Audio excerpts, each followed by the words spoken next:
There is a particular kind of person I have spent my entire writing life circling because I recognized him early and could never quite look away. He is not villainous. He is not cruel. He is not even especially weak in the ways that people are usually called weak. He is simply a man who has made a quiet, gradual, almost imperceptible choice. The choice to live inside his own imagination rather than inside the actual world. And who has made this choice so many times over so many years that it has stopped feeling like a choice at all and has become simply the shape of his existence. I called him the dreamer in my early novella, White Nights, and I gave him no other name deliberately because he is not a specific person. He is a type. He is the man who knows the streets of Petersburg better than anyone and is known by no one. He has lived in the city for 8 years and has not made a single genuine friend, not because the city rejected him, but because he never quite stepped far enough out of his interior world to let anyone find him. He watches people from windows. He constructs elaborate fantasy lives that feel, from the inside, richer and more real than anything the actual world has offered him. He falls in love regularly and completely, but always with women he has seen once from a distance, always with the idea of a person rather than the person herself, always safely from behind the glass of his own imagination, where love costs nothing and risks nothing and ends only when he decides it should. He is 26 years old, and he has never truly acted on anything. Then one night, during the strange luminous season when the St. Petersburg sky refuses to go dark, he rescues a young woman named Nastenka from a man harassing her on the embankment. And for 4 extraordinary nights, something happens to the dreamer that his whole way of life has been carefully constructed to prevent. He is seen, not the version of himself he performs for his imaginary audience, not the romantic hero of his own interior novels. He is seen by an actual person who is actually present and who talks back and who has her own grief and her own hope and her own reality that does not conform to any script he has written. For 4 nights, the boundary between the dreamer's imagination and his actual life dissolves, and he steps, tentatively and with a wonder he cannot quite believe in, into the world that has been waiting outside his window for 8 years. He tells Nastenka things he has never told anyone because there has never been anyone to tell. He feels, for what may be the first time in his adult life, that his existence has weight, that it registers somewhere outside his own consciousness, that he is not simply a man dreaming alone in a room, but a person in genuine contact with another person. And then Nastenka's real love appears from the shadows on the 4th night, the man she had been waiting for all along, and she runs to him without hesitation. The dreamer is left alone on the embankment. He goes home. And by morning, he has already begun the process of converting those 4 nights into something he can manage. A beautiful memory, a moment of bliss, a story he can tell himself in the interior world, where he is always the most important figure and where nothing ever truly costs him anything. He writes that he is grateful, that a whole moment of happiness is not too little for the whole of a man's life.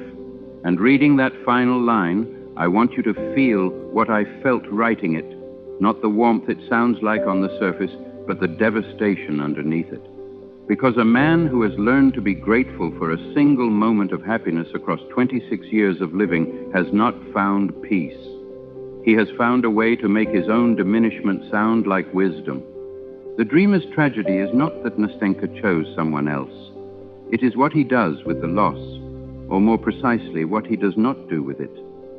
A different man, a man who had been genuinely cracked open by those 4 nights, might have understood that what he felt on the embankment was not an exception to his life, but a revelation about it.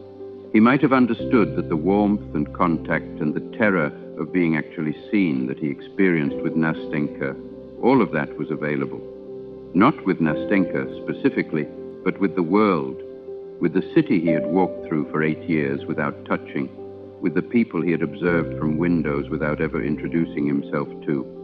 The loss might have been the thing that finally pushed him through the glass and into the life that had been on the other side of it all along.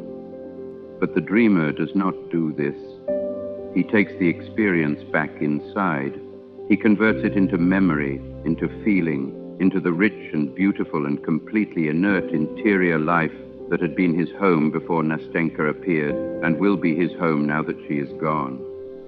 His imagination, as I wrote, is incited and excited, and a new world and a new enchanting life flash before him, a new dream of happiness, a new dose of what I called exquisite, voluptuous poison.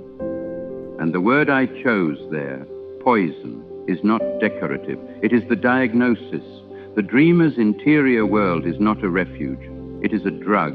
It gives him everything that real life gives a person: feeling, beauty, love, meaning. But it gives it without the cost, without the risk, without the terrifying vulnerability of actually standing in front of another human being and saying, "Here I am, this is what I want, I am willing to be refused."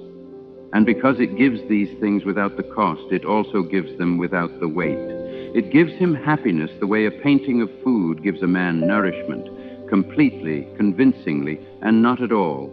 He will die, this dreamer, having felt everything and done nothing, having loved women who never knew he existed, having written novels in his head that no one will ever read, having walked the most beautiful city in Russia for decades and never once allowed it to know him.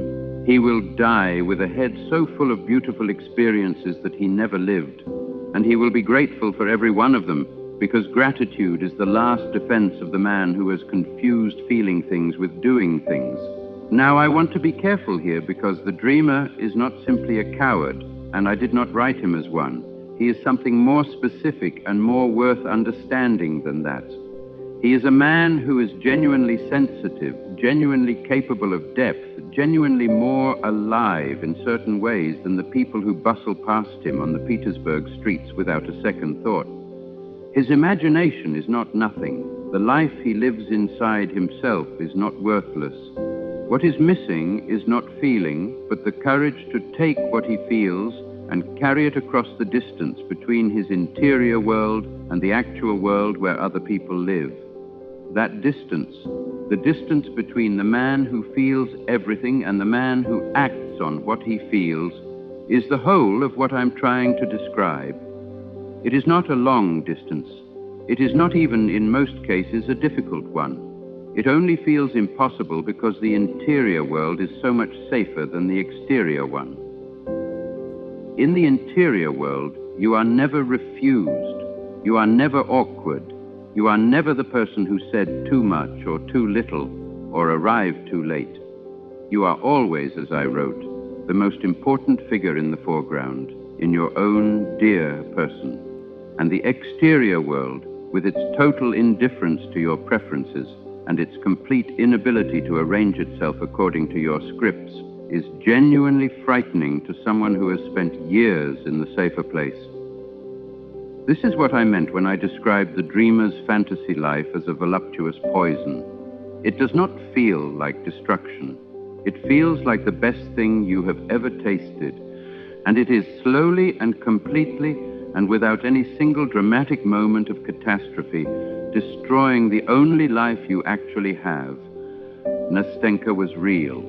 Those 4 nights were real. The feeling of being seen, of stepping outside the glass and into contact with another person, that was not an illusion.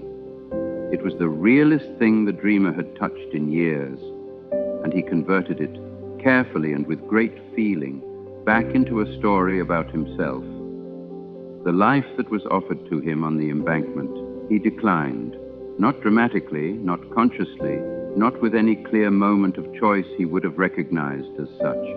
He declined it the way the habitual dreamer always declines the actual world, by taking it inside and making it beautiful and setting it on the shelf with all the other beautiful things that ask nothing of him and give him everything he needs to keep not living.